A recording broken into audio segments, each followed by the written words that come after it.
Professor Yara, em um dado momento a senhora tocou na questão do Estado como o maior infrator da proteção humana. E a gente percebe isso não só naqueles estados de exceção, ditatoriais, mas também no Estado democrático de direito.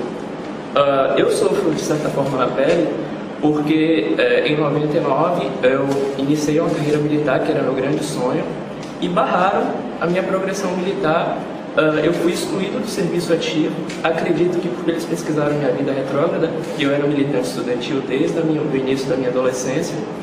Não concordei com o fato, porque eu passei através de concurso público, entrei com o processo, e esse processo está até hoje sendo julgado, sendo que a igualdade de direito garantida pelo Estado é que a Marinha no Brasil, por exemplo, tem lá vários advogados a seu favor, e eu, vindo de uma família de origem humilde, sendo pobre, não tendo condições de pagar um advogado que eu pudesse escolher, que eu realmente visse que fosse bom, eu fui indicado por um colega militar, então paguei um advogado que ele é militar do Exército, e essa causa é infinita, está lá até hoje, entendeu?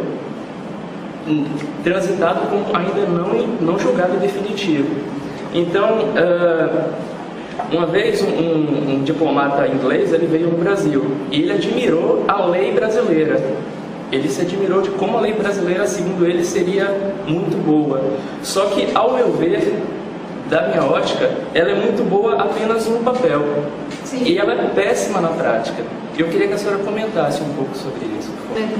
A você com uma frase de um grande filósofo do século XXI, Norbert Bob, que diz o seguinte: o problema dos nossos tempos não é o problema com relação aos direitos, mas o problema com relação à efetividade dos direitos. Então, nós temos uma gama de direitos. Eu tenho direitos internacionais, que é a minha área, a área da sua colega, que é minha aluna no mestrado na UFRN, mas falta efetividade. Então, é a mesma coisa que você tratar, que eu trouxe aqui a notícia, que diz que 7 em cada 10 mulheres no mundo sofrerão algum tipo de violência física.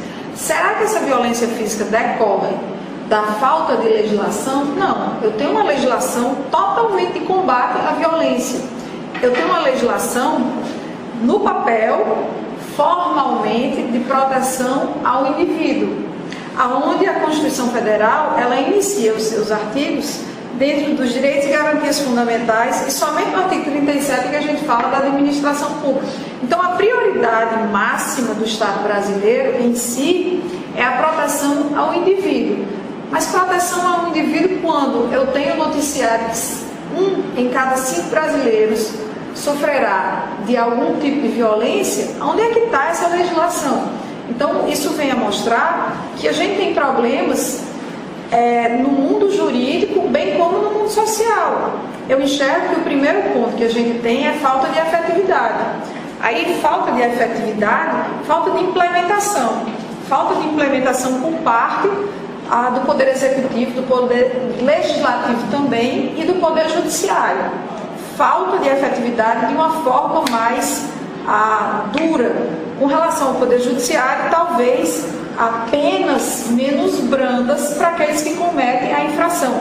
Por quê? Porque na legislação eu tenho crime de reclusão de 5 a 17 anos. Então, na hora que o tribunal do júri condena o indivíduo, quem vai determinar a pena vai ser o Poder Judiciário. Então, eu vejo que muitas vezes o Poder Judiciário ele branda um pouco essa pena, quando poderia ter uma visão mais repressora até. Por outro lado, eu preciso que o outro poder, o Poder Executivo no caso, ele crie e implemente políticas públicas. Para quê? Para que a sociedade como um todo tome conhecimento dos seus direitos e faça valer esses direitos.